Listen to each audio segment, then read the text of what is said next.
Ring route जो आहे तो या डोंबिवलीचा सगळ्यात महत्त्वाचा रस्ता आहे।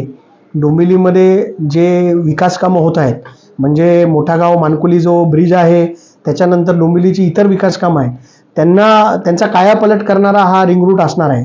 आणि या रिंग रूटची 71% जमीन हस्तांतरित ऑलरेडी KDMCकडे झालेली आहे आणि 30% जमीन जी उर्वरित हस्तांतरित करण्याचं काम KDMCकडनं सुरू आहे।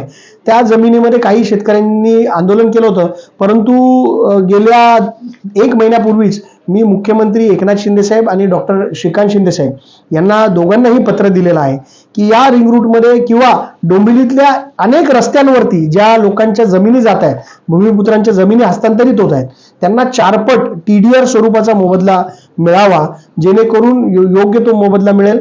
कारण आपण बघत असाल तर आपल्याकडून DFCCL डेडिकेटेड फ्रेट कॉरिडॉरची जी लाईन जाते त्याला मोठ्या प्रमाणात मोबदला दिला जातो। मग शेतकऱ्यांचं म्हणणं असं आहे की आमच्याबरोबर दुजाभाव का होतोय, म्हणून 4 पट जर मोबदला दिला आणि याच्यासाठी मुख्यमंत्री असतील आणि डॉक्टर श्रीकांत शिंदे असतील जे या कल्याण डोंबिवलीचा मोठ्या प्रमाणात विकास करतायत ते देखील याच्यात सकारात्मक आहेत आणि लवकरच 4 पट TDRचा निर्णय होईल अशी अपेक्षा आम्हाला आहे आणि जमिनी हस्तांतरित करण्याचं काम लवकरच सुरू होईल। आपण काय सांगा 182 आणि 30% 182 जवळजवळ शेतकरी आहेत आणि 82% जमीन 71% जमीन आपण ऑलरेडी हस्तांतरित केलेली आहे आणि 30% जमीन बाकी आहे।